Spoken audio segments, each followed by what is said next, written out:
Picture this for a moment. Rome, 44 BC. The most powerful man in the ancient world lies dead at the foot of Pompey's statue, stabbed 23 times by men who claimed they were saving the Republic. The city trembles. Armies wait. Senators whisper. And somewhere far from Rome, a sickly, untested teenager receives news that should have meant his death. His name is Gaius Octavius. He is only 18 years old. No army follows him. No office protects him. No one fears him. Yet within a single lifetime, every man who stood between this boy and absolute power will be destroyed by war, by exile, by execution, or by despair. Generals, senators, assassins, even friends, even family. And when it is over, Rome will never be a republic again. What makes this story truly unsettling is not that Octavian won. It's how he won, by convincing Rome that he never ruled it at all. Because Augustus, the man history remembers as Rome's greatest emperor, never once called himself king. He never wore a crown. He claimed, again and again, that he was restoring freedom. And Rome believed him. By the end of this documentary, we will uncover the quiet, calculated decision that allowed Augustus to seize total control without sparking rebellion. A single political illusion so effective that it held the Roman world together for over 2 centuries. An illusion so subtle that many Romans never realized they were living under an empire. This is not just the story of power. It is the story of survival, manipulation, patience, and the birth of a system that still shapes governments today. If you're fascinated by the ancient world, not as legend, but as a living, breathing struggle for power, then make sure you subscribe to Ancient Odyssey. Here, we don't just tell you what happened. We show you how history was engineered. Now, to understand how a fragile teenager could outlive every enemy Rome threw at him, we must first return to a city already tearing itself apart. Rome did not collapse into empire overnight. Long before Augustus ever set foot in the political arena, the Republic was already cracking under the weight of its own contradictions. For centuries, Rome had prided itself on balance.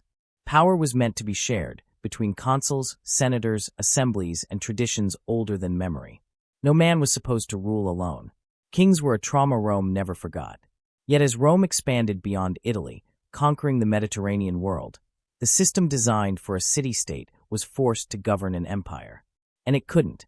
Victorious generals returned home with unimaginable wealth and armies more loyal to them than to the state.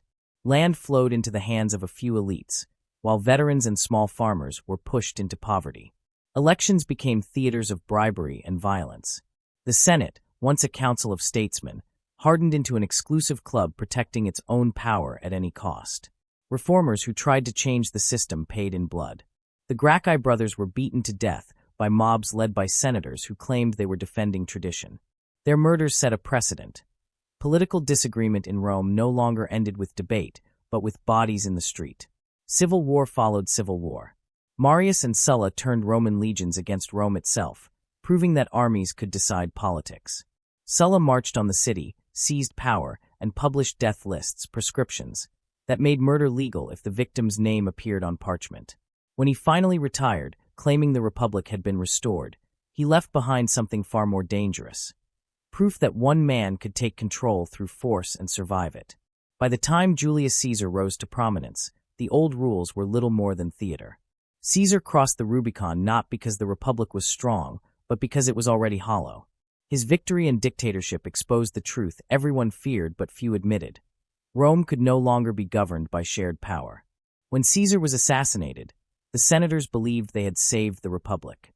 In reality, they had only removed the one man holding its broken pieces together. The result was not freedom, but chaos. Rome was now a city ruled by fear, ambition, and unfinished wars.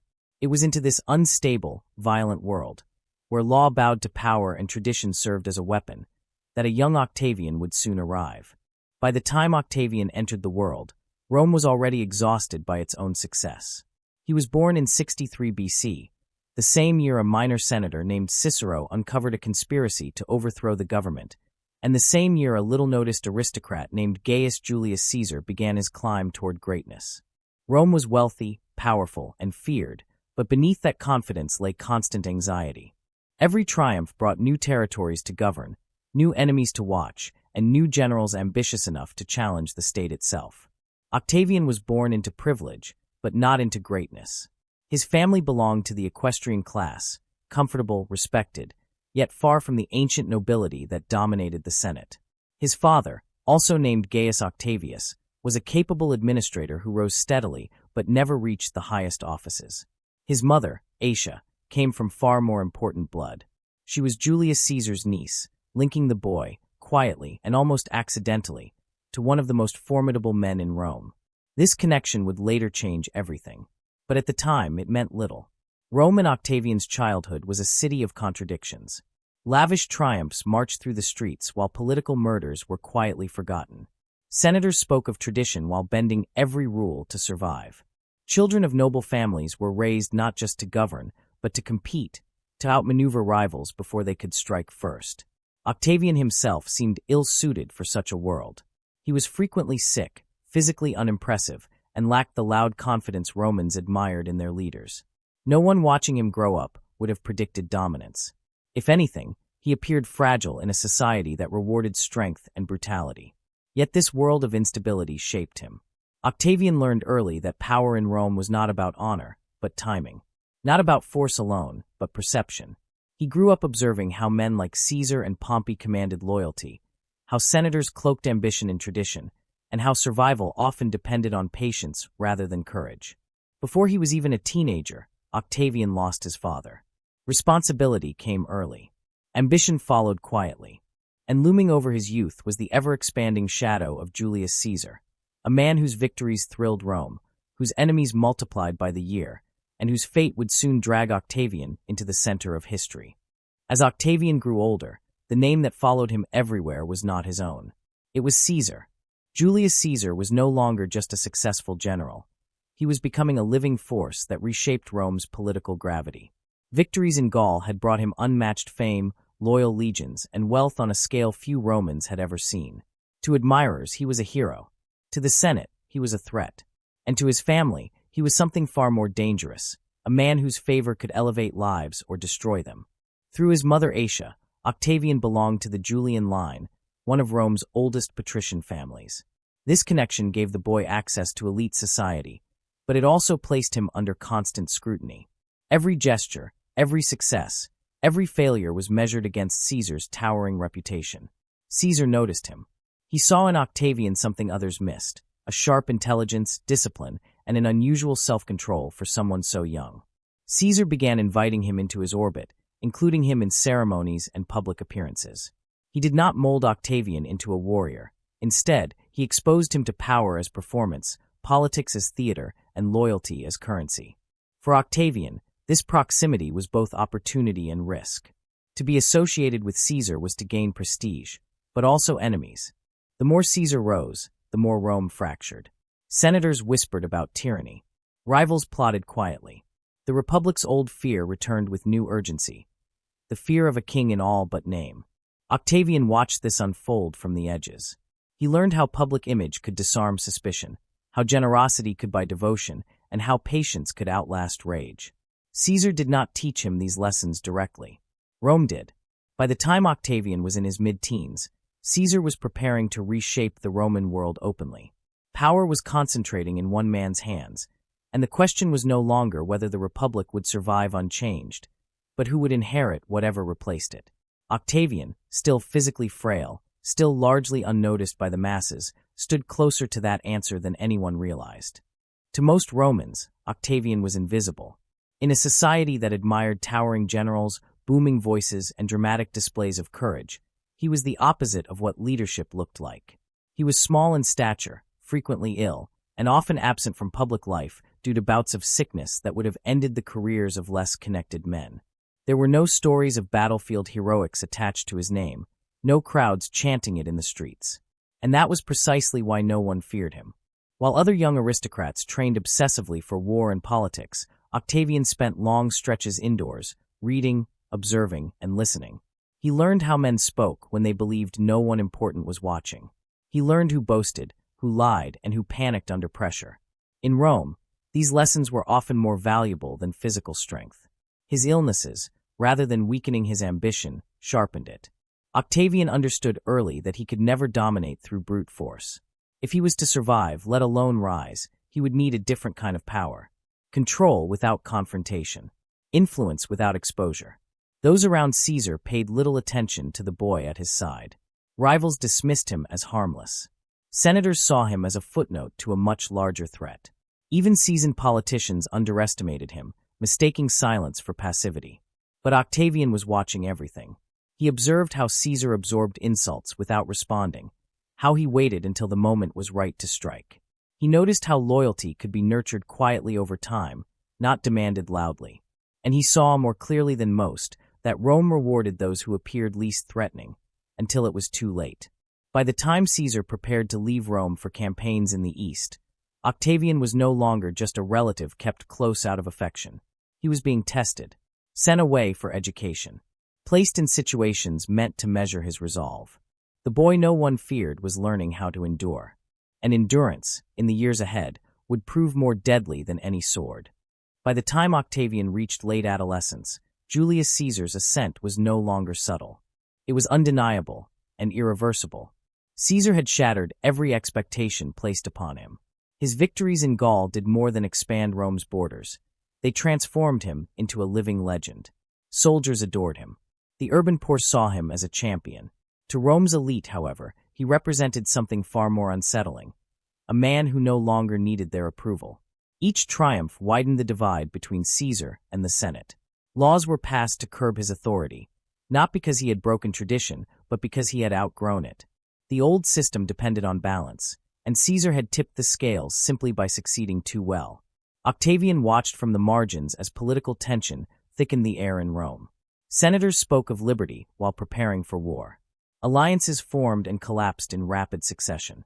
Pompey, once Caesar's ally, became his rival. Trust dissolved into paranoia. Everyone knew conflict was coming. No one knew who would survive it. When Caesar crossed the Rubicon, it was not an impulsive act. It was an admission that the Republic's rules could no longer contain him. Rome fell without resistance. Pompey fled. The Senate scattered. And Caesar emerged not as a tyrant crowned by force, but as a victor welcomed by a population desperate for stability. Dictatorship followed, first temporarily, then repeatedly. Caesar reformed laws, restructured debt, expanded citizenship, and centralized authority with alarming efficiency. To many Romans, life improved. To his enemies, every reform confirmed their worst fears. Octavian saw something critical during this period. Power, when paired with results, could silence opposition. Caesar did not rule by terror alone, he ruled by appearing necessary. The Republic, fractured and exhausted, tolerated what it once would have destroyed. But tolerance breeds resentment. As Caesar prepared to leave for another campaign, whispers of assassination grew louder. Men who had fought beside him began meeting in secret. They told themselves they were saving Rome. In truth, they were terrified of what Caesar had become, and of what he might still become. The storm was no longer gathering. It was about to break. And when it did, it would drag Octavian, still young, still underestimated, into a struggle far larger than himself. On the morning of March 15th, 44 BC, Rome held its breath. Julius Caesar ignored the warnings, the bad omens, the whispered threats. He had survived enemies, wars, and betrayal before. Another day in the Senate seemed harmless enough. By midday, he was dead. The attack was swift, chaotic, and deeply personal. Senators, men who owed their careers, their wealth, even their lives to Caesar, closed in around him. Blades flashed beneath togas. 23 wounds tore into the man who had ruled Rome in all but name. When it was over, Caesar lay crumpled at the base of Pompey's statue, his blood soaking the marble of a man he had once defeated. The assassins expected applause. They believed Rome would rejoice, that the Republic would spring back to life the moment Caesar fell. Instead, the city froze. Crowds did not cheer. The Senate did not unite. The people mourned. Confusion spread faster than celebration, and fear settled over Rome like a fog. News of the assassination raced across the Roman world. Far from the Senate chamber, Octavian was nowhere near Rome when Caesar was murdered. He was still a teenager, away from the city, preparing for the future Caesar had quietly envisioned for him. When the message reached him, it was not just the loss of a powerful relative. It was the collapse of the only protection he had ever known. The Republic had not been saved. It had been destabilized beyond repair. Rome descended into chaos.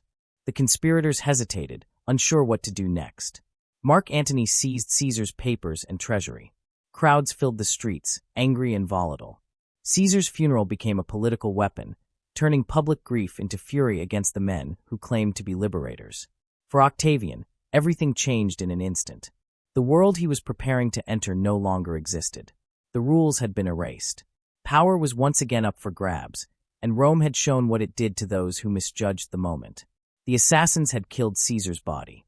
They had not killed his legacy, and that legacy was about to choose a new bearer.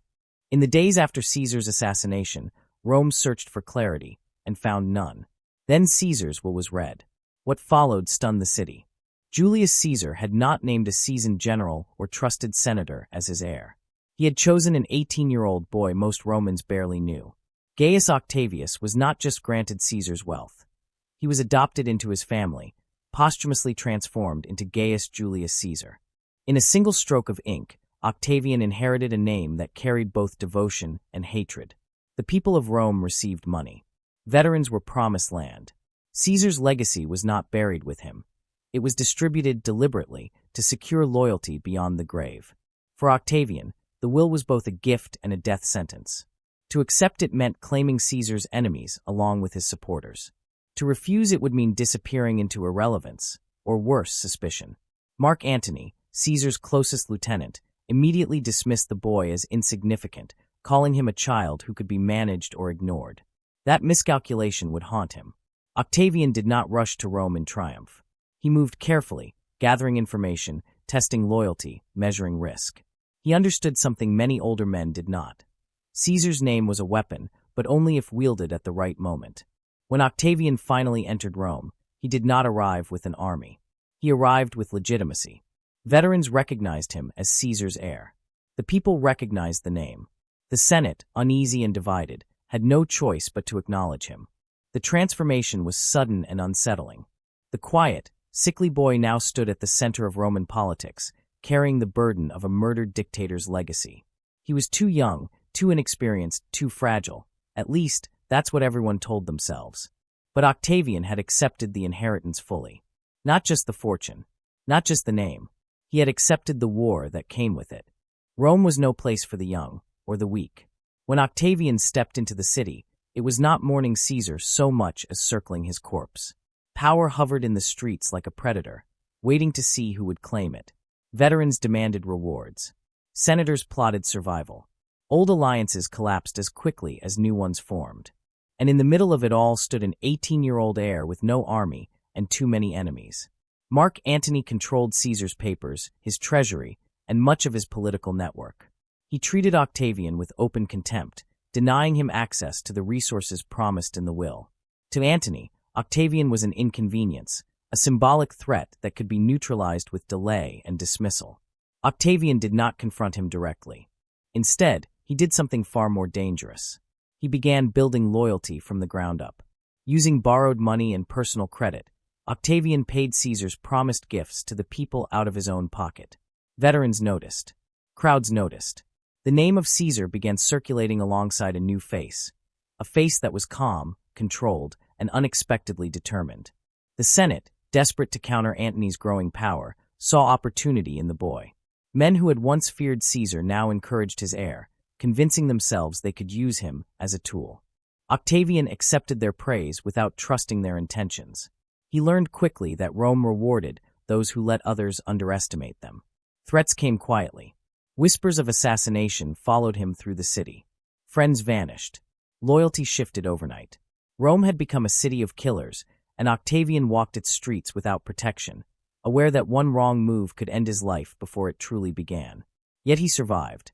Not by force, but by positioning, by letting others fight first, by making himself necessary to everyone while belonging fully to no one.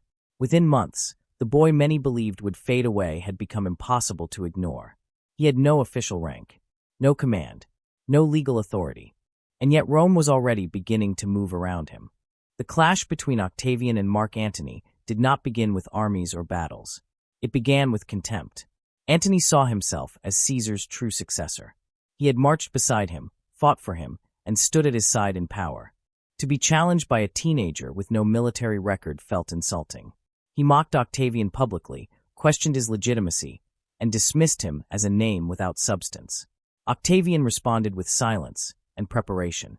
While Antony relied on his reputation and authority, Octavian worked the edges of Roman politics.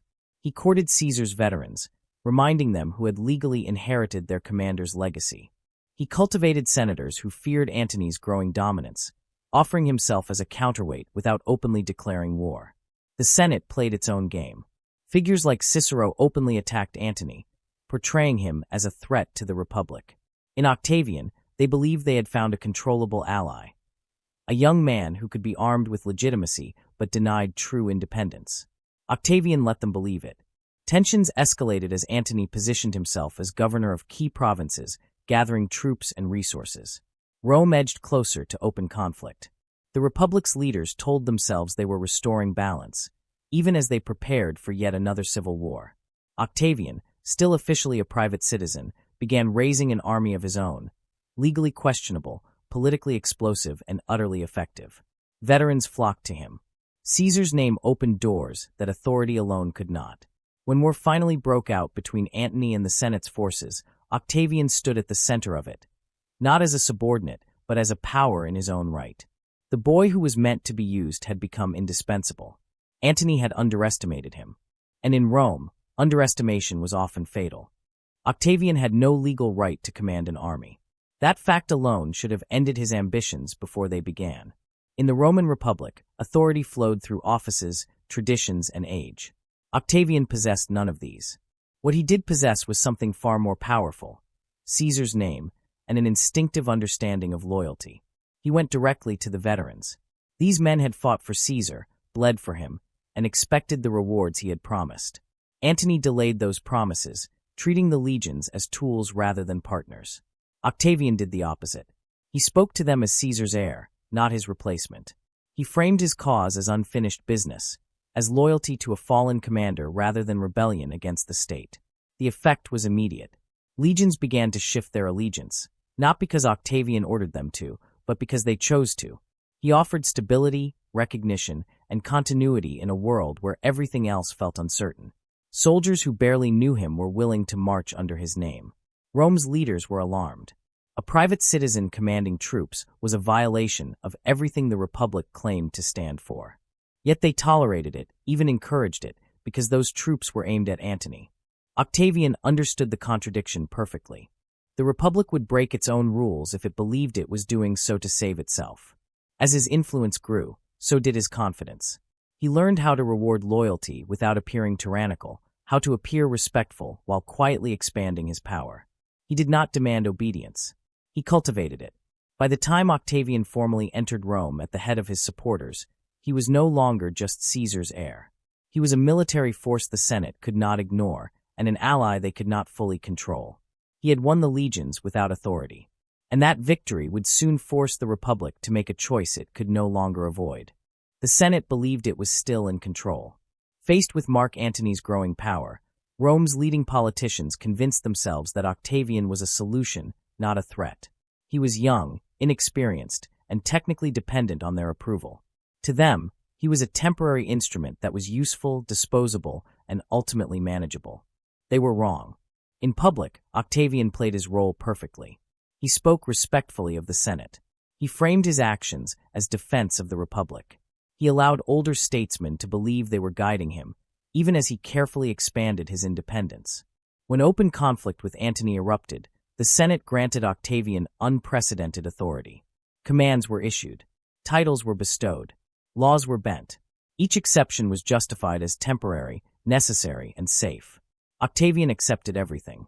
The war against Antony forced Rome to confront an uncomfortable reality. Its survival now depended on the very forces it once feared: personal armies, individual ambition, and extraordinary power placed in the hands of one man. When Antony was defeated and pushed aside, the Senate expected Octavian to step back, to dissolve his forces, to return authority to the institutions of the Republic. Instead, Octavian demanded recognition.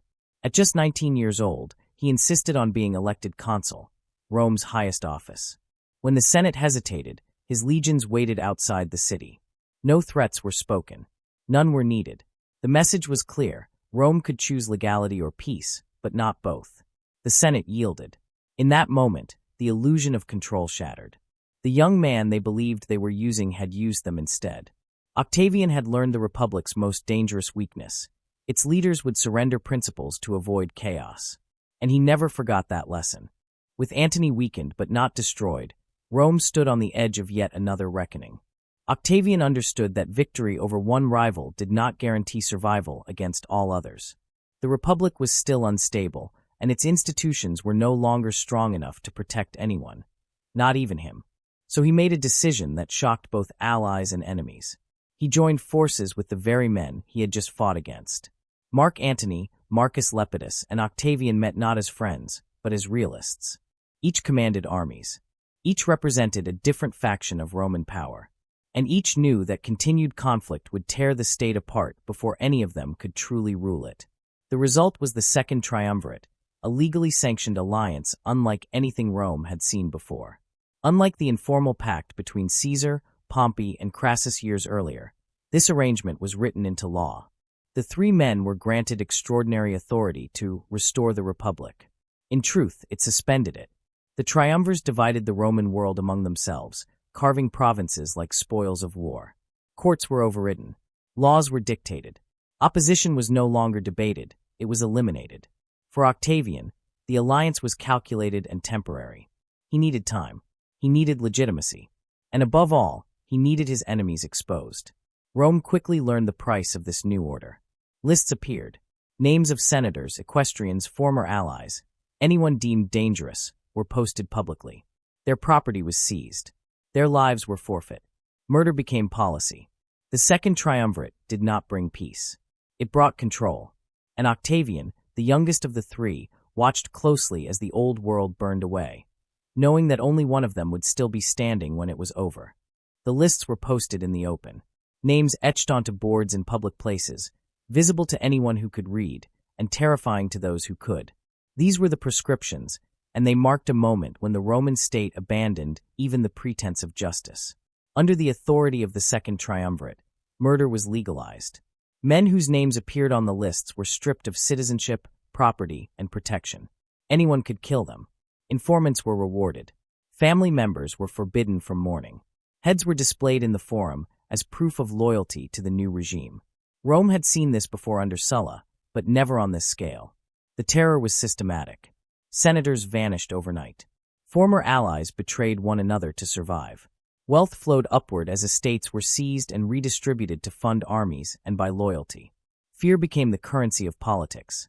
Octavian participated.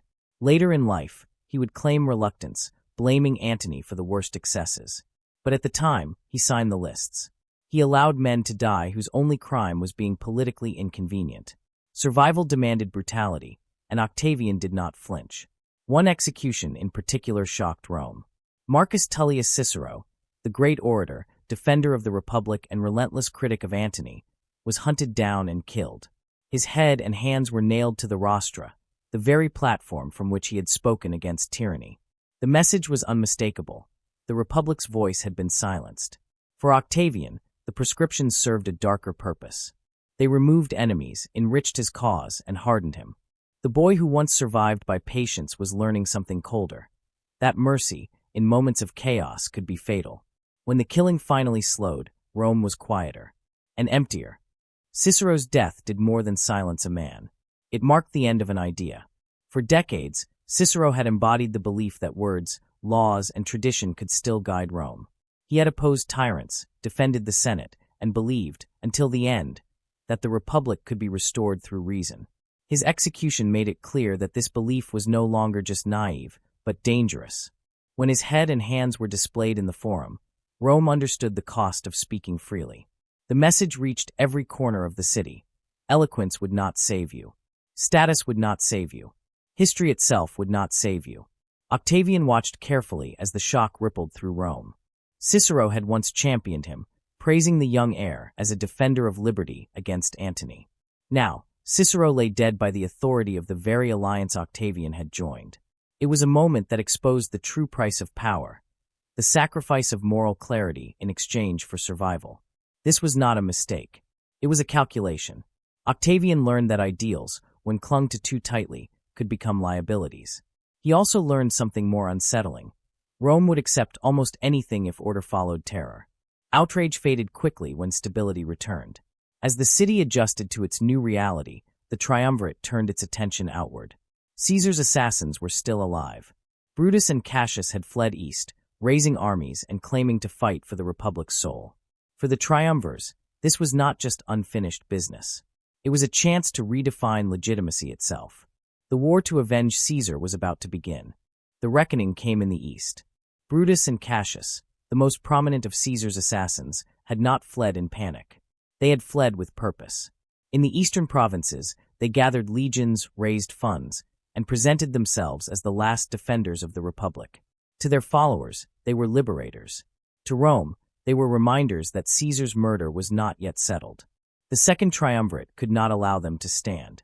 Octavian and Antony marched east with overwhelming force, framing the campaign as vengeance, justice, and restoration all at once. The Republic's fate would be decided not in the Senate, but on the battlefield. At Philippi, in Macedonia, the two sides met. The fighting was brutal and chaotic. Octavian, still physically weak, was no seasoned general, and his health nearly failed him during the campaign. Antony, by contrast, fought with the aggression and confidence of a veteran commander. Together, they crushed the Republican forces in two massive engagements. One by one, Caesar's assassins fell. Cassius, believing the battle lost, took his own life. Brutus followed soon after, choosing suicide rather than capture. With them died the last credible military resistance claiming to fight for the old Republic. For Octavian, Philippi was transformative.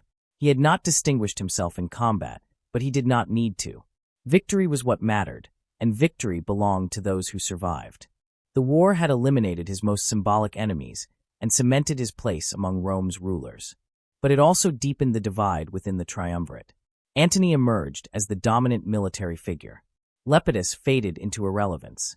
And Octavian returned west with something far more valuable than battlefield glory, a growing understanding that power did not belong to the strongest man, but to the last one left standing. The Republic had lost its champions. Now it belonged to the victors. With their enemies defeated, the victors turned on the world they had conquered. Rome no longer spoke of unity. It spoke of division. The Roman territories were carved up between the triumvirs with cold efficiency.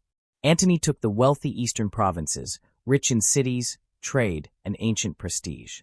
Lepidus received Africa, a quiet assignment that masked his declining importance. Octavian claimed the West, comprising Italy, Gaul, and Spain, lands scarred by war, restless veterans, and political instability. It was the most dangerous share. Octavian returned to Italy not as a conqueror, but as an administrator facing impossible demands. Veterans expected land. Citizens demanded peace. The Senate feared his growing authority, even as it depended on him to maintain order. Confiscations resumed. Families were displaced. Resentment simmered beneath the surface. Riots broke out. Protests flared. Octavian was blamed for every hardship that followed the war. Antony, meanwhile, ruled the East like a king in waiting. Surrounded by luxury and distant from Rome's daily struggles, he governed through spectacle and personal alliances. The contrast between the two men could not have been sharper. Octavian endured. He absorbed public anger without retreating. He framed himself as a servant of necessity, a man burdened by responsibility rather than driven by ambition. While Antony enjoyed the appearance of power, Octavian learned how to survive it. The division of the Roman world was not peace. It was an armistice. Each triumvir knew it could not last. And as tensions quietly rebuilt, a new figure was about to step onto the stage, one who would turn rivalry into destiny and politics into legend. In the East, power took on a different shape. Mark Antony did not rule from the shadows or behind institutions. He ruled in full view, embracing the spectacle of authority that Rome still pretended to reject. And it was here, among the ancient kingdoms and wealthy cities of the eastern Mediterranean, that his fate became inseparable from one woman, Cleopatra. Queen of Egypt, last of the Ptolemies, Cleopatra was not simply a ruler, she was a political force. Intelligent, multilingual, and acutely aware of Rome's internal fractures, she understood that survival depended on choosing the right Roman protector. She had chosen Caesar once. Now she chose Antony. Their alliance was immediate and overwhelming. Antony was drawn into Alexandria's wealth, culture, and royal pageantry.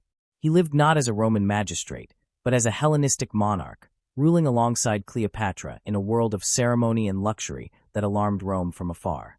Together, they had children. Together, they redistributed eastern territories to Cleopatra's heirs. And together, they blurred the line between Roman authority and foreign monarchy. Octavian watched carefully. From Italy, he allowed Antony to drift further from Rome's traditions. He did not attack directly. He waited. Every royal display, every rumor of excess, every sign that Antony had chosen the East over the West was quietly recorded and remembered. The alliance with Cleopatra gave Antony power, but it also gave Octavian something far more valuable: a narrative. Rome had long feared kings. It feared foreign influence even more. And Antony, once a Roman hero, was beginning to look like both. The stage was being set, and Octavian was patient enough to let his rival prepare his own downfall. While Antony ruled the East in splendor, Octavian ruled the West in silence. Italy was restless. The wars had left deep scars, and the confiscation of land for veterans bred resentment among civilians who had lost everything. Famine loomed. Political loyalty was fragile. Any misstep could have turned the population against him. Octavian absorbed the pressure. He presented himself not as a conqueror, but as a restorer. He restructured land settlements to limit unrest, mediated disputes personally, and ensured the grain supply continued to flow into Rome. These were not glamorous victories, but they were lasting ones. Stability, even imperfect, earned trust faster than triumph. At the same time, Octavian quietly strengthened his control. He reformed military command in the West, ensuring legions answered to him alone. He promoted loyal officers, not charismatic rivals. He rewarded service with security, not spectacle. Publicly, he emphasized tradition. He spoke of the Republic. He honored the Senate. He framed his authority as temporary and necessary, always temporary. The contrast with Antony grew sharper by the year. While Antony appeared distant, indulgent, and increasingly foreign, Octavian appeared disciplined, restrained, and Roman. He dressed simply. He avoided excess. He cultivated the image of a man burdened by duty rather than intoxicated by power. This image was not accidental. Octavian understood that Rome did not need another Caesar. It needed the appearance of normalcy. And while Antony drifted further into legend, Octavian embedded himself into the fabric of daily Roman life. By the time tensions resurfaced between the triumvirs, Rome had already begun to choose sides, not through declarations, but through loyalty. Octavian had become indispensable. And the next battle would not begin with swords, but with stories. Octavian understood something his rivals underestimated. In Rome, perception could shape reality. Whoever controlled the story controlled the future. He began quietly. Coins were minted bearing his image alongside Caesar's name. Public monuments reinforced his role as the rightful heir. Poets, historians, and public speakers were encouraged to frame recent history in careful ways that cast Octavian as Rome's protector and Antony as its betrayer. Antony made this easy. Rumors spread that he had abandoned Roman values, that he dressed like an Eastern king, that Cleopatra ruled through him rather than beside him. Whether true or exaggerated mattered little. What mattered was that Romans believed them. The most devastating blow came when Octavian revealed Antony's will. Read aloud in the Senate, it claimed that Antony wished to be buried in Alexandria, not Rome. It acknowledged children by Cleopatra and confirmed the distribution of eastern territories to them. To many Romans, this was unforgivable. It sounded less like a Roman statesman and more like a foreign monarch preparing to replace the Republic with a dynasty. Octavian did not declare war on Antony. He declared war on Cleopatra. This distinction was crucial. By framing the conflict as Rome versus a foreign queen, Octavian transformed a civil war into a patriotic crusade. Antony was no longer a rival Roman. He was a man corrupted, misled, and ultimately disloyal. The Senate agreed. The people followed. By the time war was officially declared, Octavian had already won the moral battle. Rome no longer feared another dictator. It feared a queen, and Octavian positioned himself as the only man who could stop her. To Rome, Cleopatra was never just a ruler. She was portrayed as a temptation, a threat, a symbol of everything Rome feared becoming. A foreign queen with immense wealth, ancient prestige, and the confidence to stand as an equal beside Rome's most powerful men. Octavian's campaign transformed her into something else entirely. Through speeches, rumors, and imagery, Cleopatra became the enemy of Rome itself. She was accused of seducing Antony away from duty, of plotting to rule Rome through him, of replacing Roman order with Eastern decadence. The complexity of her politics vanished behind a single, powerful narrative. For Antony, this was disastrous. His relationship with Cleopatra, once a strategic alliance, became evidence against him. His choices were no longer framed as political decisions, but as personal weakness. In Rome's telling, he had abandoned his identity. Cleopatra, however, understood what was happening. She was not fighting Octavian alone. She was fighting centuries of Roman fear toward monarchy, foreign influence, and powerful women. Her intelligence and ambition, admired in the East, were reinterpreted in Rome as manipulation and danger. As war approached, Cleopatra committed fully to Antony. Egypt's wealth and fleet were placed behind his cause. There would be no retreat, no separation, no attempt to salvage Roman approval. Octavian welcomed this. Every public appearance, every coin, every proclamation reinforced the image he needed: a Roman leader standing against a foreign queen who threatened Rome's traditions. The conflict was no longer about power sharing or political balance. It was about identity. Rome was being asked to choose what it wanted to be, and Octavian was ready to offer an answer. The moment Antony crossed the line, he did so in full view of the world. In Alexandria, surrounded by ceremony and splendor, Antony and Cleopatra staged an event that would echo all the way to Rome. Before an assembled crowd, they publicly redistributed vast eastern territories, lands Rome considered its own, to Cleopatra and her children. This was the donations of Alexandria. To Antony and Cleopatra, it was a declaration of authority, a display of legitimacy rooted in ancient monarchies rather than Roman tradition. To Rome, it was an outrage. Provinces won through Roman blood were being handed to a foreign queen and her heirs as if Rome had no say in the matter. Octavian did not need to exaggerate what happened. The act spoke for itself. Romans who had once defended Antony struggled to justify the spectacle. Senators who feared another Caesar now feared something worse: a monarchic dynasty centered in Alexandria, not Rome. The idea that Antony's children by Cleopatra might inherit Roman territories struck at the heart of Roman identity. Octavian's response was restrained and devastating. He did not shout. He did not rush to war. He allowed the story to circulate, letting outrage build naturally. The more Antony and Cleopatra celebrated their vision of power, the more Rome recoiled from it. The donations turned suspicion into certainty. From that moment on, Antony was no longer seen as a misguided Roman. He was viewed as a man who had chosen another world over his own. Cleopatra was no longer an ally. She was an existential threat. War was no longer a question of if. It was only a matter of when. When war finally came, it was announced with remarkable care. Octavian did not accuse Antony of treason. He did not demand vengeance against a fellow Roman. Instead, he guided the Senate toward a different declaration, one that revealed just how completely he had mastered Rome's fears. War was declared on Cleopatra. By doing this, Octavian achieved something extraordinary.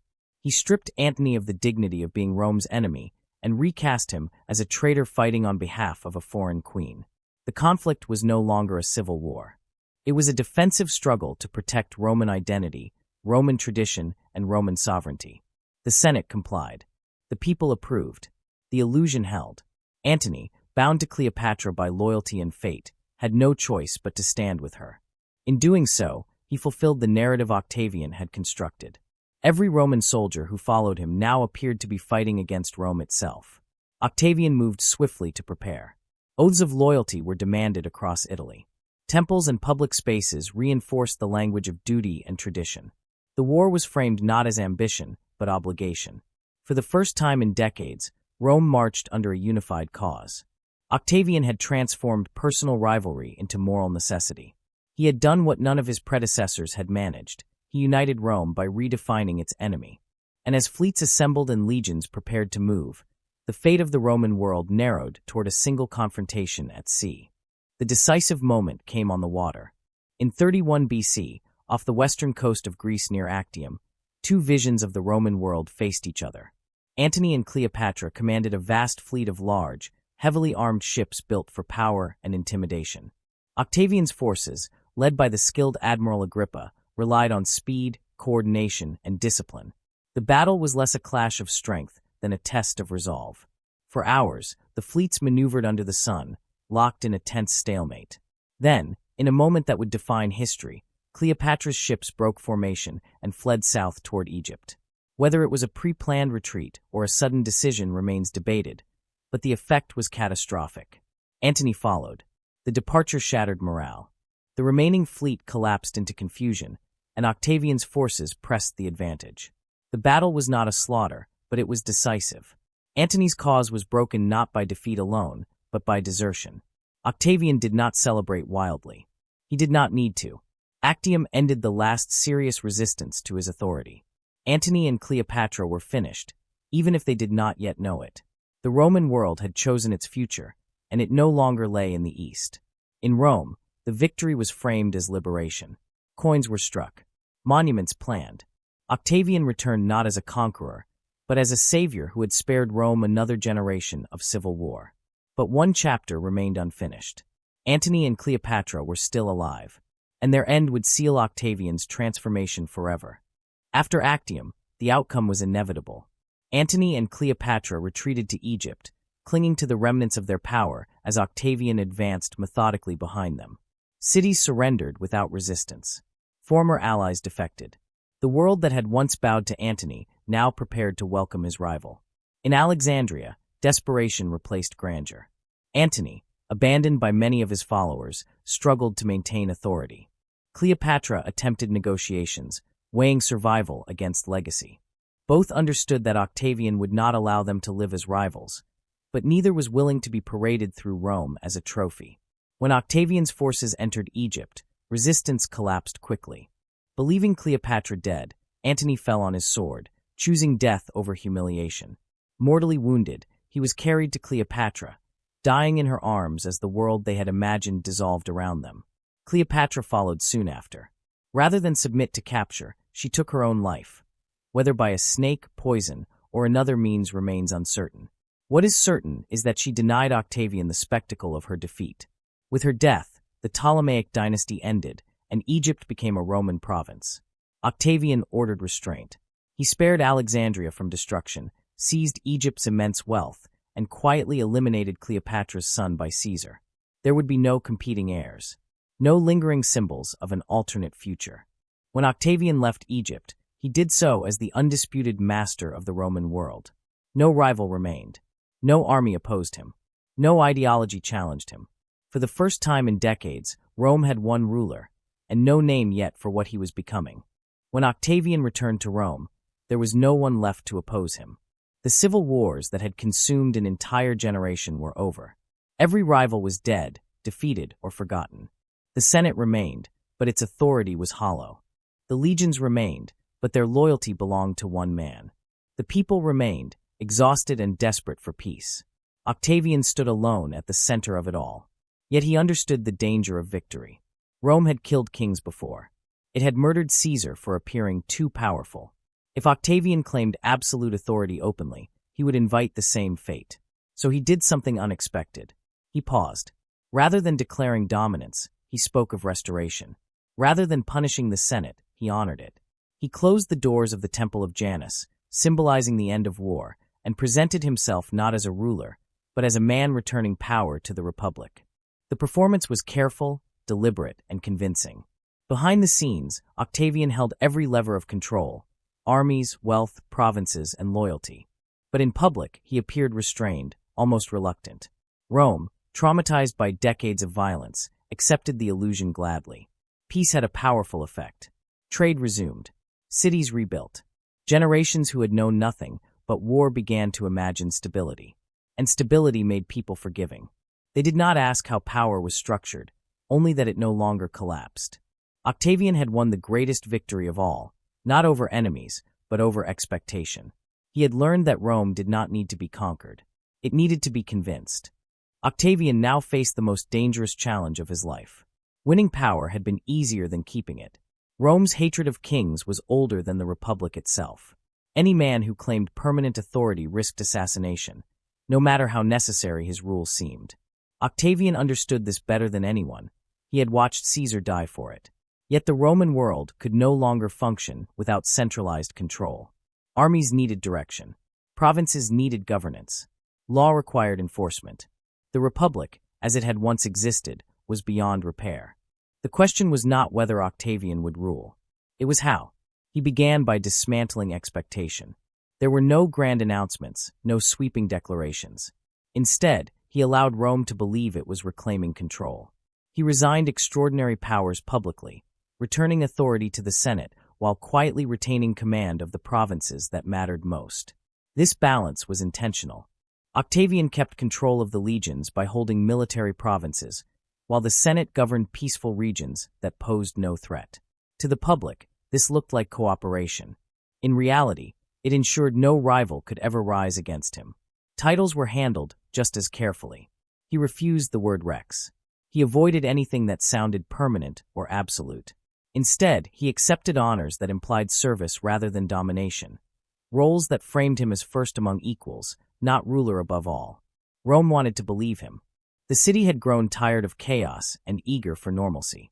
Octavian gave them both, on his terms. He allowed institutions to survive, not as sources of power, but as sources of legitimacy. By solving the problem of rule without crowns, Octavian achieved something unprecedented. He made monarchy invisible.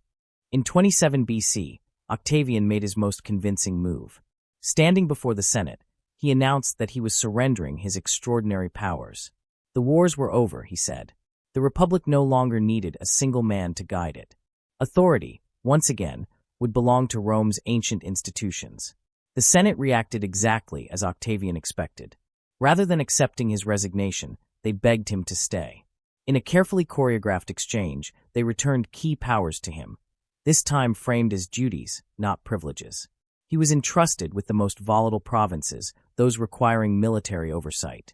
The rest were left to the Senate, preserving the illusion of shared governance. This arrangement became known as the First Settlement. On the surface, the Republic appeared restored. Consuls were elected. Laws were debated. Traditions continued. But beneath the surface, the structure of power had fundamentally changed. Octavian now controlled the army legally. He did so not as a dictator, but as a protector. His authority was limited in theory, yet unmatched in practice. No rival could challenge him without also challenging Rome's stability itself.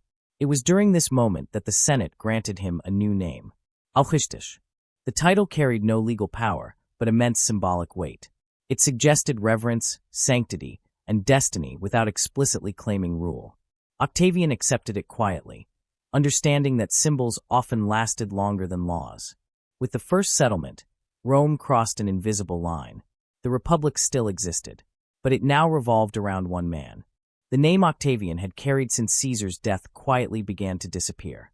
In its place stood something older, heavier, and far more dangerous. Augustus. The Senate presented it as an honor, not a crown. It was not rex. It was not dictator.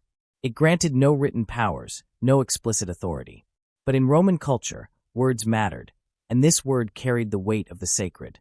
Augustus suggested something touched by the gods, a man whose presence elevated the state itself. Octavian understood immediately why it was perfect. Kings ruled by command.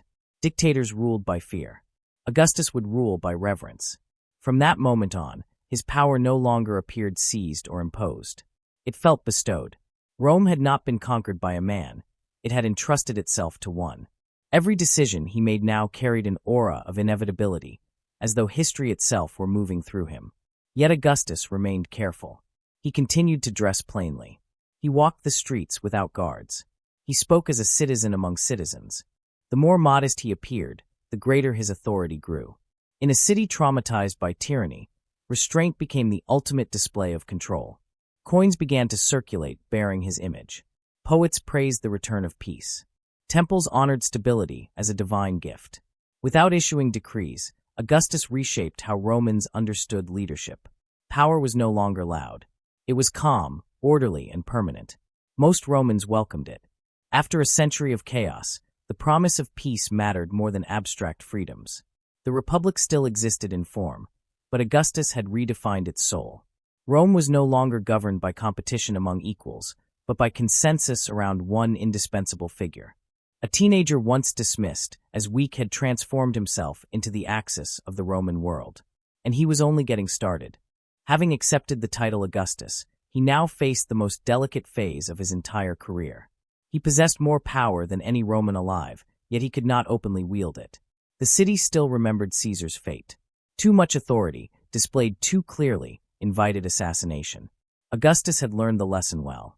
So instead of ruling through visible domination, he mastered something far more subtle: accumulation without appearance. He began by refusing offices that sounded dangerous. He declined the dictatorship. He rejected perpetual consulships. Each refusal was staged carefully, performed before the Senate and the people, reinforcing the image of a man reluctant to rule. But even as he declined power with one hand, he gathered it with the other. Augustus ensured that every critical function of the state somehow passed through him. He retained control of the provinces that housed the majority of Rome's legions. He held supreme military authority there, even while claiming to be merely protecting Rome's borders. The Senate governed peaceful regions. Augustus governed the armed ones. On paper, it looked balanced. In reality, it was decisive. At the same time, he became indispensable to Rome's daily functioning. He controlled the grain supply, ensuring the city was fed. He oversaw public order. He acted as mediator between rival elites. The more problems he solved, the harder it became to imagine Rome without him. Crucially, Augustus never framed these actions as domination. He called them responsibilities, burdens, temporary necessities. He presented himself not as a ruler, but as a servant of stability, the man willing to shoulder tasks others could not. This strategy reshaped Roman politics quietly. Senators still debated. Laws were still passed. Elections still occurred. But nothing truly moved forward without Augustus' approval. Influence replaced command. Consent replaced coercion. Rome remained free, just no longer independent of him. The brilliance of this system lay in its invisibility. There was no single moment when Romans could point and say, "The Republic is gone." It faded gently, almost comfortably, replaced by something that felt safer, calmer, and more reliable. Augustus had not seized Rome. He had made Rome depend on him. As Augustus settled into this careful balance, Rome began to change in ways most people barely perceived. There was no declaration, no constitution rewritten, no public announcement that a new system had replaced the old one. The familiar institutions remained intact, almost comforting in their continuity. Consuls were elected. Senators spoke. Magistrates held office. To the casual observer, the Republic was still alive. But beneath the surface, a new kind of government had already taken shape. Augustus stood at its center, not as a king, but as the man who quietly held the most important levers at once.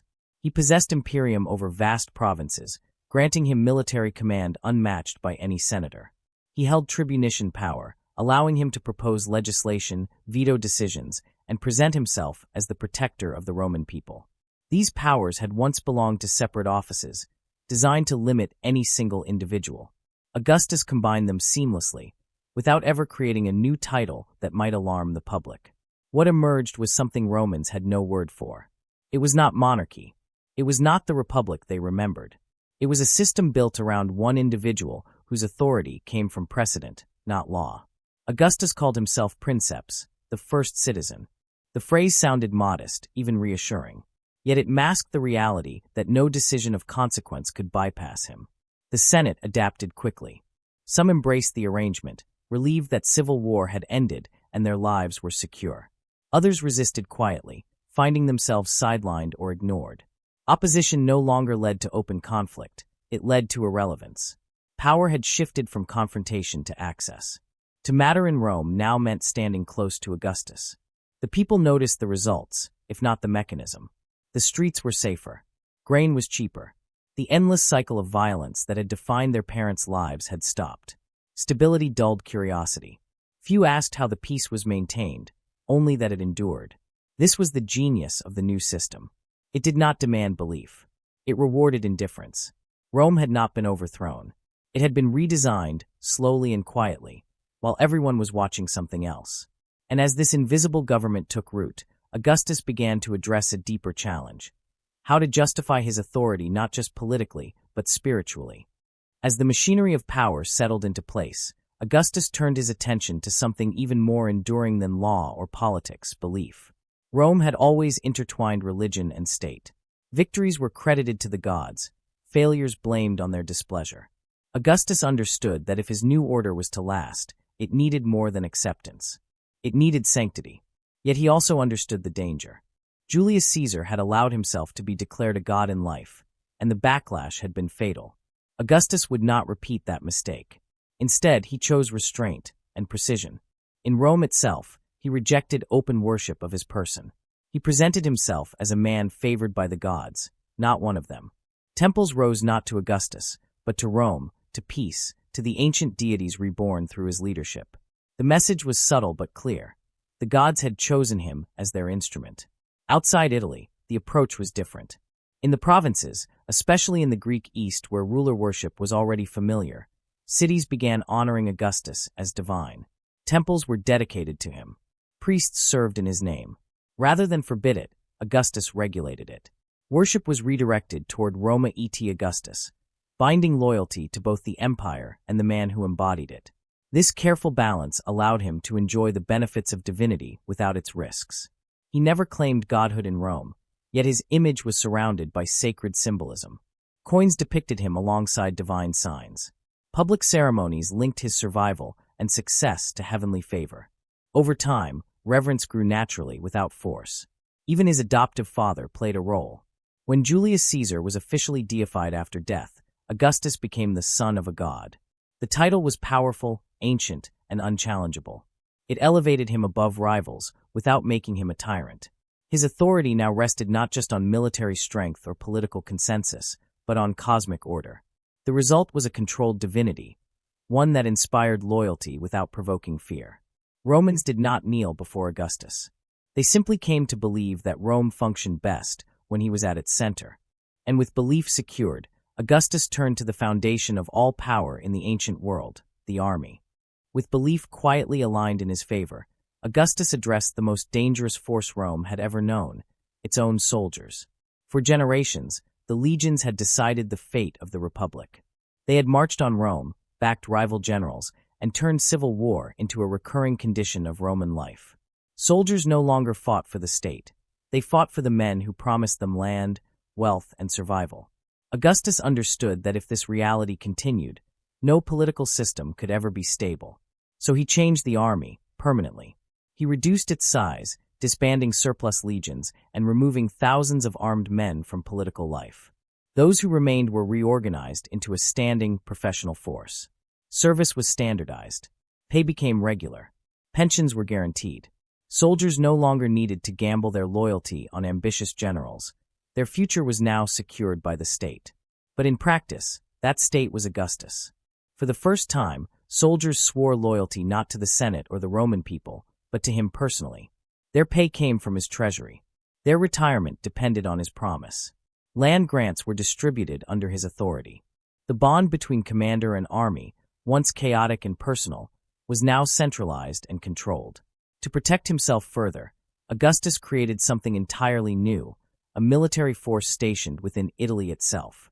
The Praetorian Guard was presented as a protective detail, elite and ceremonial. In reality, it was a constant reminder that the center of power had shifted. Armed men now stood near Rome, loyal to one man, not the Republic. The provinces felt the effects immediately. Governors no longer commanded independent armies. Generals could no longer build personal followings. Military glory flowed upward, toward Augustus alone. Victory became his achievement, even when others fought the battles. Civil war faded into memory, replaced by discipline and predictability. Rome became safer, but also quieter. The sword had not disappeared, it had been sheathed and placed firmly in Augustus' hand. With the legions secured, Augustus turned inward, toward the city itself, determined to reshape not just Rome's armies, but Roman behavior.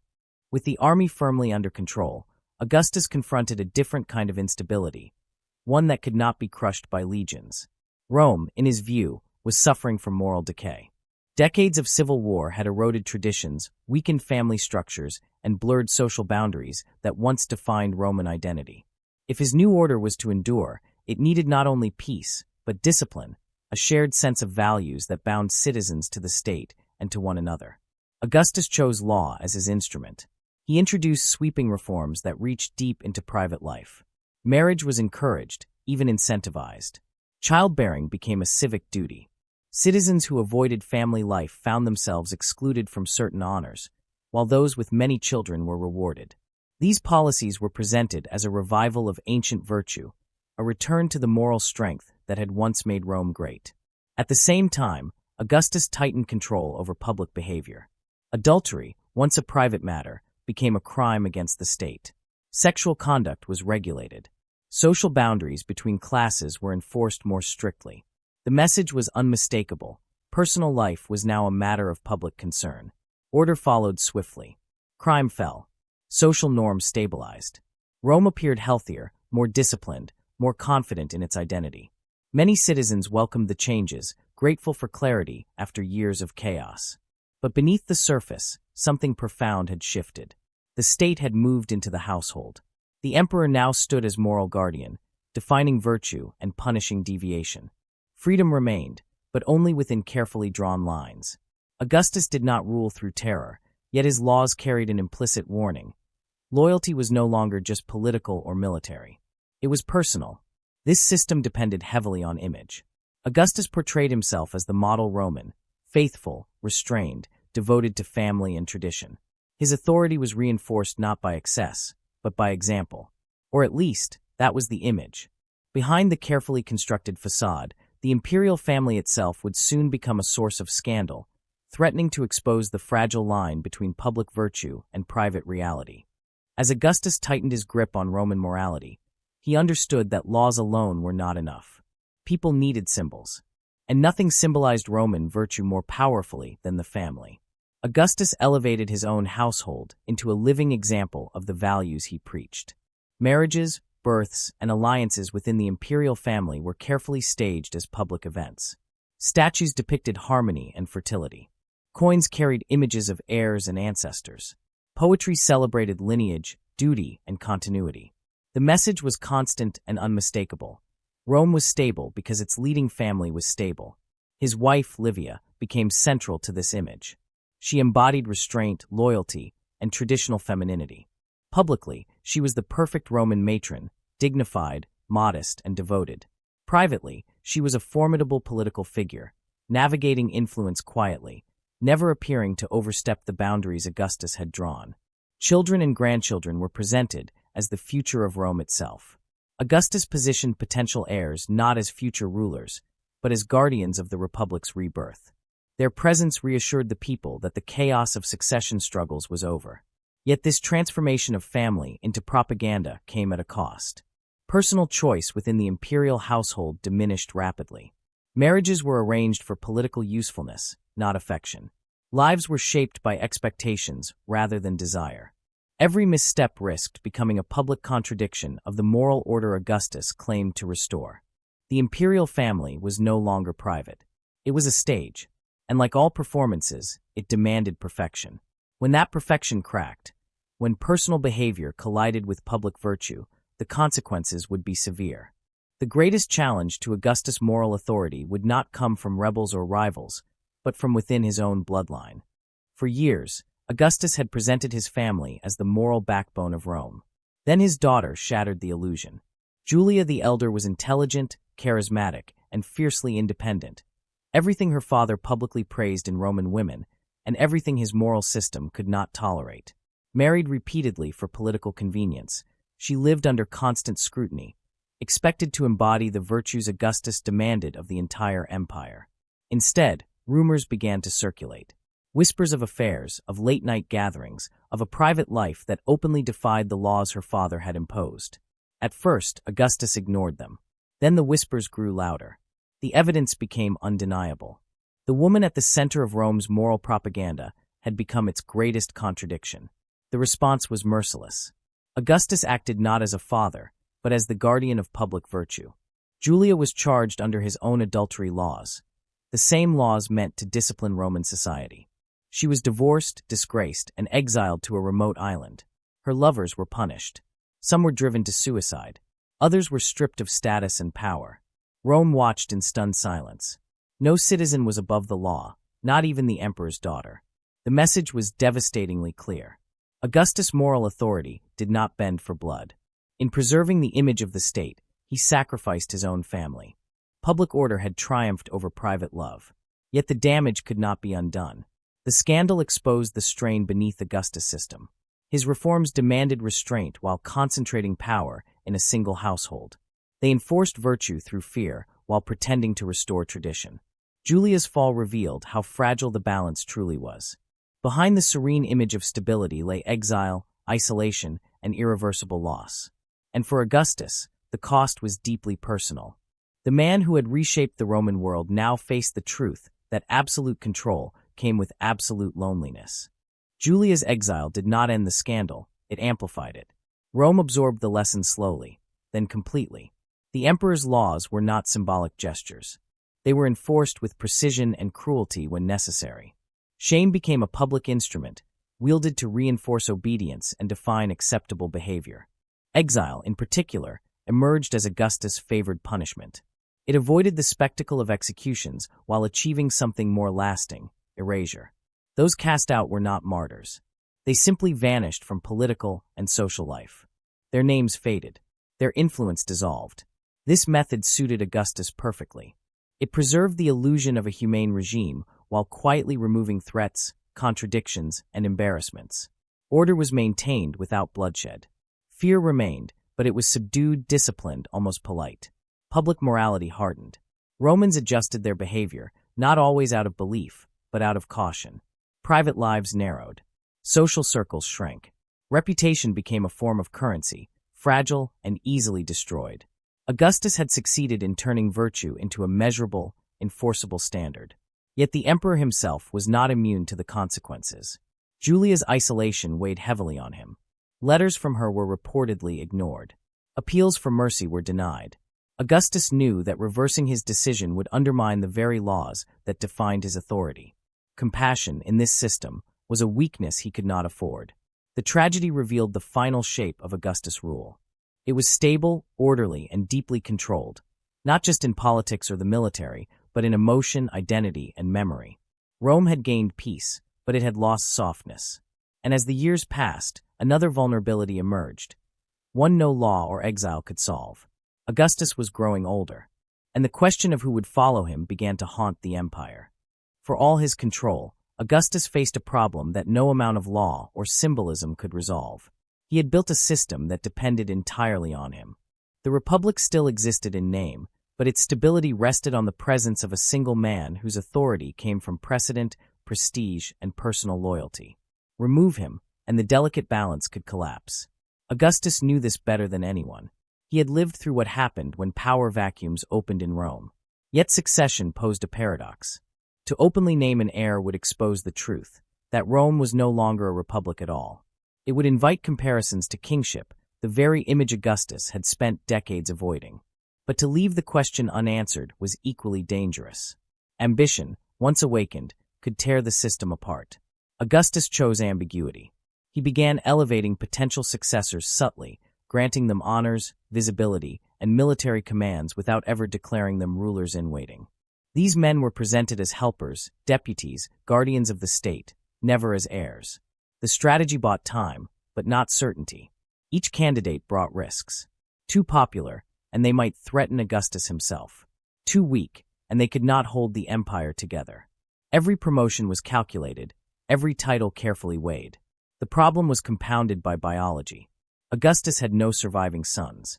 Bloodlines mattered deeply in Roman culture, and adoption, while accepted, lacked the emotional clarity of natural succession.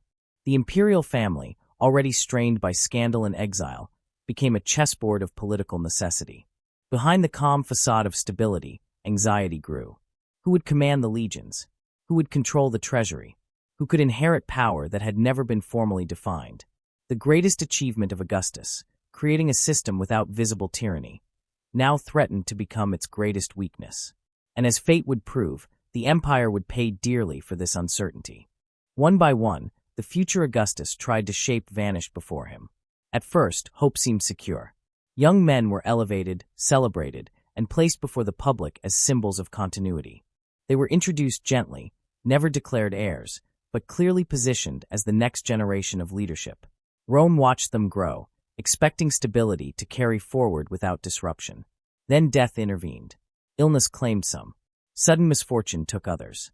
Each loss was framed as tragedy, but the pattern became impossible to ignore. The imperial household, so carefully curated as a symbol of renewal, began to look cursed. With every funeral, Augustus grew more isolated.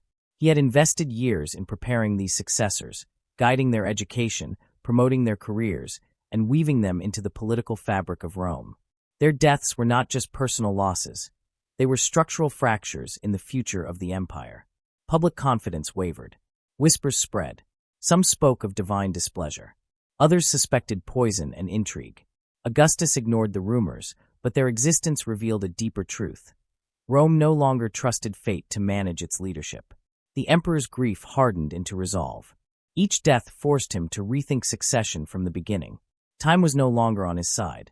The image of eternal stability he had cultivated now faced the undeniable reality of human mortality. As the pool of candidates narrowed, one figure remained, a man who had never been the obvious choice and who did not want the role that history was pushing toward him. By the time Augustus turned to Tiberius, necessity had replaced preference. Tiberius was experienced, disciplined, and proven in command. He had secured Rome's frontiers, restored order in volatile regions, and demonstrated unwavering loyalty. Yet he lacked the warmth Augustus had hoped for in a successor. He inspired respect, not affection. Where Augustus charmed, Tiberius endured. More importantly, Tiberius did not want power. He had spent years in the shadow of the imperial family, advancing when ordered, withdrawing when sidelined. His marriage had been sacrificed for political convenience. His ambitions had been reshaped again and again by Augustus' needs. When the role of successor finally became unavoidable, Tiberius accepted it not with celebration, but resignation. Augustus formalized the transition carefully. Tiberius was adopted, binding him legally and symbolically into the Julian line. Powers were shared incrementally: military command, tribunician authority, public visibility. Nothing was rushed. Nothing was declared final. The empire adjusted. Soldiers recognized continuity. Senators understood where influence now flowed. The people, accustomed to gradual change, accepted the arrangement with muted relief. Stability mattered more than enthusiasm. Yet the emotional distance between the two men was unmistakable. Augustus had built his rule on subtlety and image. Tiberius was blunt, inward, and suspicious of public favor. Where Augustus had shaped consensus, Tiberius would later rely on control. As Augustus aged, he began withdrawing from daily governance, allowing his chosen successor to step forward. The system he had created would soon be tested without its architect. But before his long shadow could finally recede, Augustus turned to something that would outlast both of them: the physical transformation of Rome itself. As Augustus eased his grip on day-to-day power, he focused on something more permanent than laws or titles. Stone. Rome had long been a city shaped by chaos, crowded, flammable, and uneven, its monuments scattered like memories of past victories. Augustus understood that if his reign was to feel inevitable, it needed to be visible. The city itself had to reflect order, stability, and permanence. So he rebuilt it. Temples rose across Rome, restoring neglected cults and tying religious revival directly to his leadership. Forums expanded, reorganizing public space around clarity and symmetry. Roads, aqueducts, and public buildings multiplied, not merely as infrastructure, but as statements of care and control. The capital no longer looked like a city exhausted by civil war. It looked renewed. Every project carried a message. Augustus rarely placed his name in bold display. He framed construction as restoration, not creation. He was not replacing Rome's past. He was completing it. Even when monuments celebrated victory, they emphasized peace over conquest, unity over domination. The transformation reshaped daily life. Water flowed more reliably. Fire risk diminished. Public gatherings became safer and more orderly. Citizens felt the benefits immediately, even if they did not fully grasp the political symbolism behind them. The city began to mirror the system that governed it, familiar but improved, traditional but quietly redefined. By rebuilding Rome, Augustus anchored his authority in the physical world. His legacy was no longer abstract. It could be walked, touched, and inhabited. And in time, he would sum it up with a single line, a phrase that captured the essence of his reign and the permanence he believed he had achieved. The phrase would become legend, repeated long after Augustus was gone. He claimed that he had found Rome a city of brick, and left it a city of marble. Whether the words were spoken exactly that way mattered less than what they conveyed. Rome, once scarred by fire and faction, now gleamed with permanence. Marble was not just a building material, it was a statement of destiny. This transformation was deliberate. Marble temples and monuments projected timelessness. They suggested that Rome's new order was not temporary, not experimental, but meant to endure. Augustus understood the psychology of architecture. Stone-shaped memory. What people saw every day slowly became what they believed had always been. The city's skyline changed. Sacred spaces were renewed. Processional routes guided citizens through carefully curated symbols of unity and authority. Even leisure was reshaped, with theaters and public venues reinforcing the idea that prosperity flowed from stability. Importantly, Augustus framed all of this as service. He avoided excessive personal glorification, allowing Rome itself to take center stage. The grandeur belonged to the city, not the man, even though everyone knew who had made it possible. This careful restraint strengthened his image more than overt self-praise ever could. Romans took pride in their transformed capital, and that pride quietly reinforced loyalty to the system that had rebuilt it. Yet the rebuilding of Rome was not just about the past or the present. It was about securing the future. With the capital stabilized and reshaped, Augustus turned his attention outward, to the vast empire that now stretched far beyond Italy, and to the peace he claimed to have delivered to the entire Roman world. For the first time in generations, the Roman world exhaled. Civil war had defined the memory of living Romans. Fathers had fought sons. Generals had marched against their own city. Violence had become routine, almost expected. Under Augustus, that cycle broke. The endless emergency ended, replaced by something rare in Roman history, sustained peace. This peace was not accidental. Borders were secured. Revolts were crushed quickly and decisively. The legions, now disciplined and centralized, acted as instruments of stability rather than ambition. Roads stretched across the empire, allowing armies to move fast enough to prevent unrest from spreading. Order became predictable. Trade flourished. Merchants traveled safely across regions that had once been war zones. Cities expanded. Wealth circulated. Provincial elites tied their fortunes to Roman stability, seeing cooperation as more profitable than resistance. For many, this era felt like prosperity rather than domination. Augustus presented this calm as a gift, the Pax Romana. Temples to peace were built. Coins celebrated harmony. Poets described a golden age reborn. The message was clear: Rome's greatness no longer required constant war. Yet peace came with conditions. It rested on overwhelming force, ready to act at the first sign of disorder. The empire was quiet because it was watched. Stability depended on discipline, surveillance, and swift punishment. The sword had not vanished. It had simply become less visible. For most subjects, this was an acceptable trade. Peace meant survival. Predictability meant growth. Augustus had given the empire something it had never known at such scale: time to breathe. But as the empire expanded under this calm, Augustus began to confront its limits. Endless conquest, once the engine of Roman glory, now threatened the balance he had worked so carefully to create. The question was no longer how far Rome could go. It was where it should stop. Augustus inherited an empire built on expansion. For centuries, Roman power had grown through conquest. Generals won glory by pushing borders outward, and the state rewarded them with triumphs, wealth, and influence.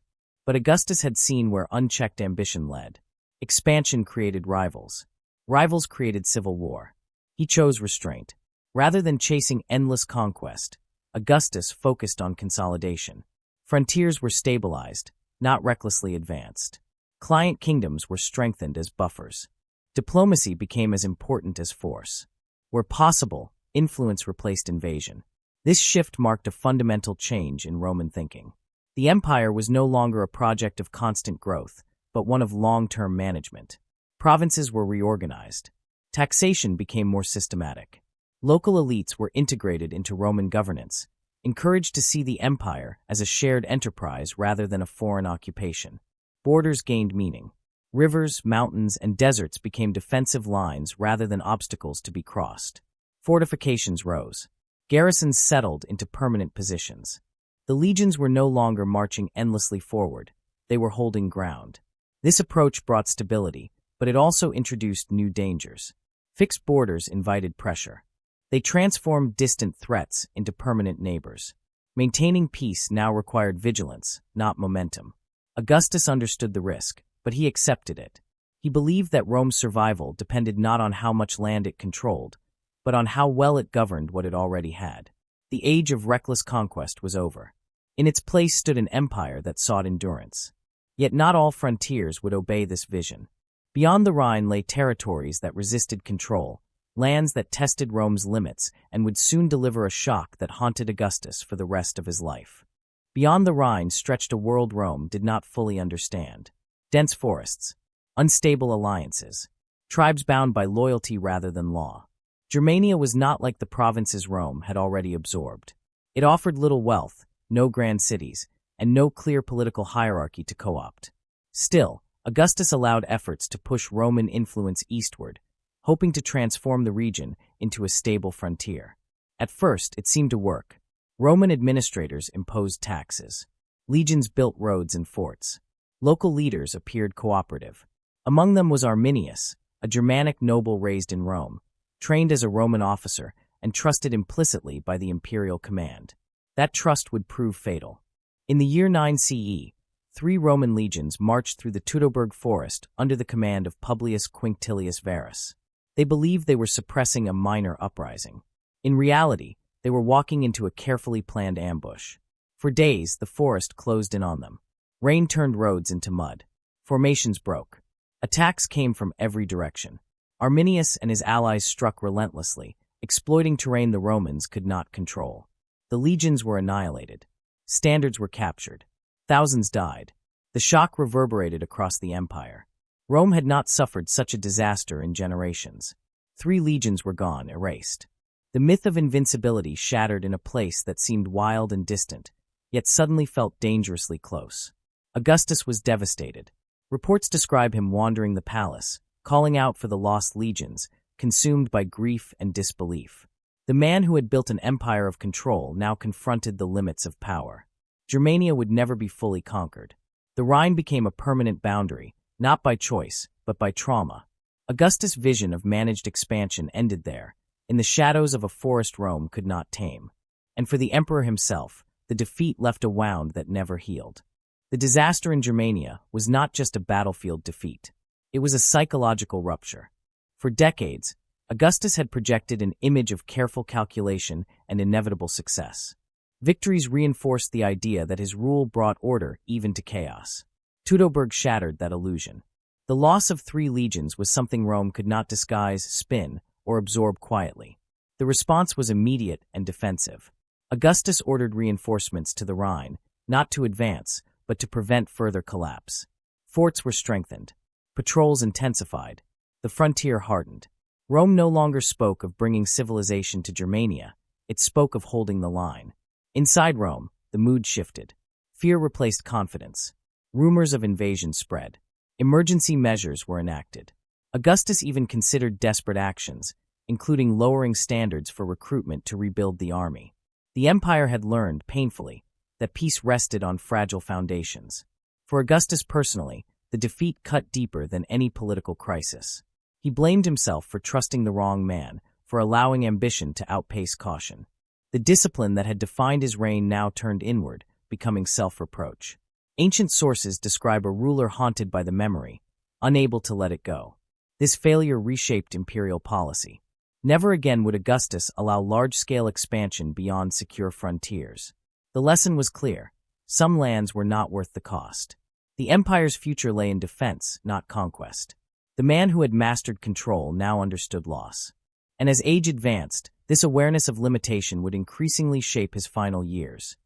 Years marked not by bold vision, but by reflection, caution, and the tightening grip of legacy.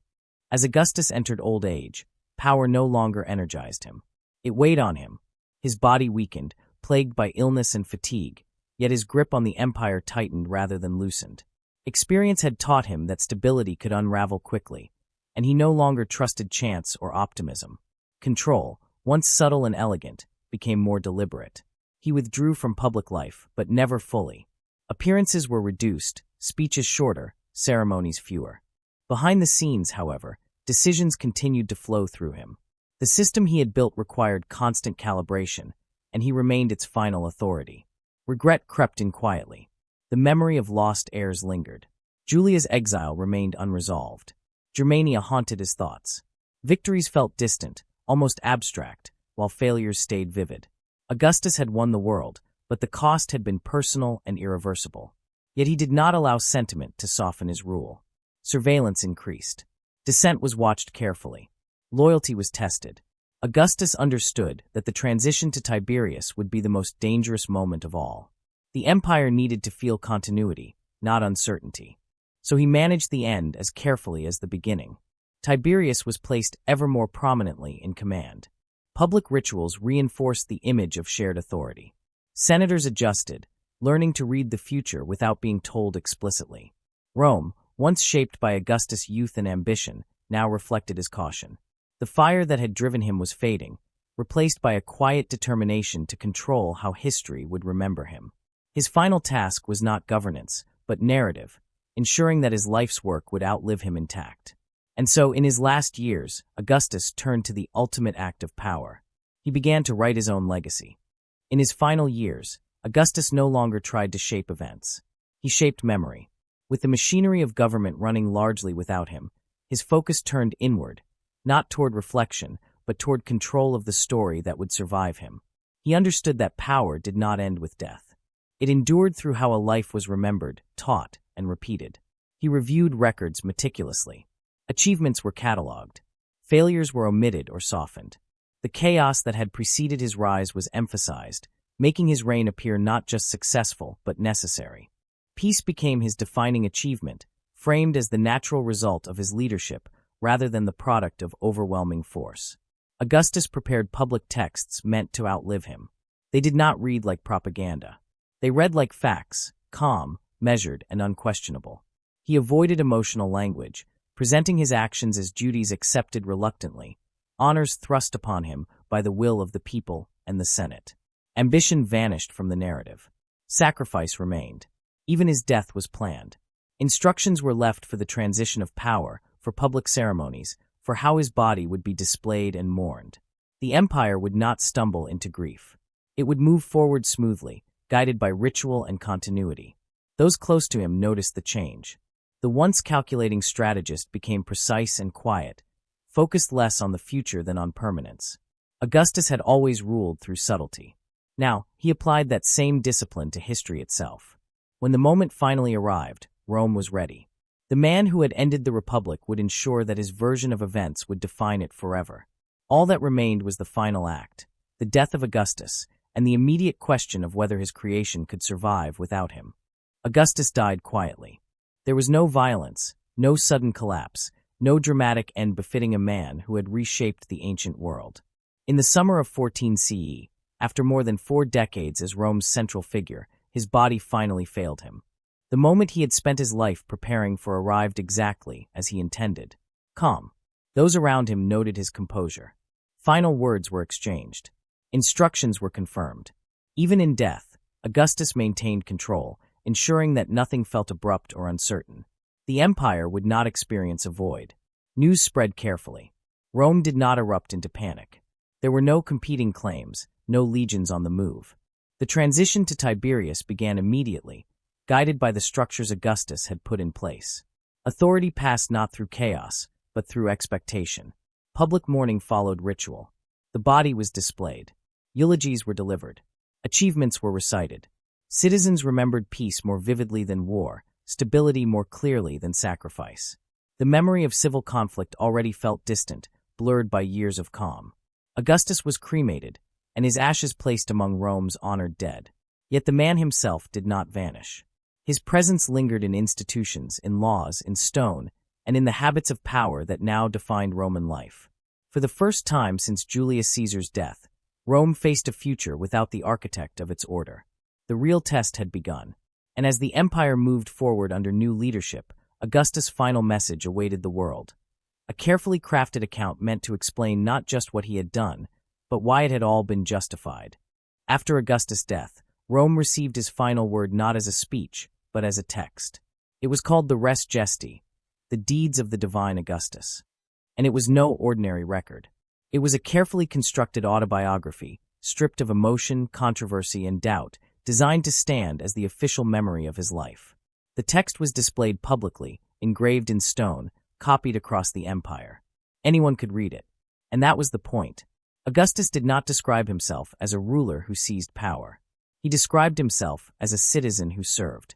Every honor was presented as something offered by the Senate and people of Rome, never demanded. Every authority was framed as temporary, reluctant, and necessary. Civil war was mentioned only as a problem he resolved, never as a struggle he caused. Enemies were unnamed. Bloodshed was abstracted. Victims vanished. What remained was order, generosity, and peace. He listed offices refused, not seized. Wealth spent, not accumulated. Temples restored, not destroyed. The republic, he insisted, had been returned, improved, stabilized, and protected. Kingship never appeared. Tyranny never existed. Even divinity was handled carefully. Augustus allowed the title to exist after death, not through self-claim, but through public consensus. He became divine not because he said so, but because Rome, supposedly, had decided it was so. The residential gesti was not history. It was instruction. It taught future generations how to understand power, legitimacy, and authority. It offered a model for emperors to follow. Rule quietly, justify endlessly, and let stones speak when men are gone. By writing his own legacy, Augustus achieved what few rulers ever have. He did not just control Rome in life. He controlled how Rome remembered him. Augustus left behind a world transformed so completely that it no longer remembered what had come before. He ended civil war, stabilized an empire, and delivered decades of peace to a society that had known only chaos. Under his rule, Rome became safer, wealthier, and more predictable. For millions, his reign meant survival, prosperity, and time to live without fear of marching armies and collapsing governments. By those measures, Augustus was a savior. Yet he achieved this peace by dismantling the republic while claiming to restore it. He concentrated power in his own hands, not through force alone, but through illusion, preserving old institutions while hollowing them out. He ruled not as a king, but as something far more effective, a man no one felt permitted to oppose. He mastered the art of appearing reluctant while becoming indispensable. Was this deception? Or was it necessity? Rome may not have survived another generation of open ambition and civil war. Augustus offered stability at the cost of political freedom, certainty in place of chaos. The people accepted the trade, perhaps willingly, perhaps gratefully. The system he built endured. Emperors followed. Peace lasted. But the republic never returned. In the end, Augustus did not ask Rome whether it wanted an emperor. He convinced Rome it already had one, and that life was better because of it. That is the paradox of Augustus. He saved Rome by changing it forever. And whether that makes him history's greatest statesman or its most elegant deceiver is a question that still echoes through the ruins of marble he left behind. If you enjoyed this deep journey into the life of Augustus and the making of the Roman Empire, consider subscribing to Ancient Odyssey for more documentaries that explore the ancient world beyond myths and legends. This is Ancient Odyssey, where history meets power and the past explains the present.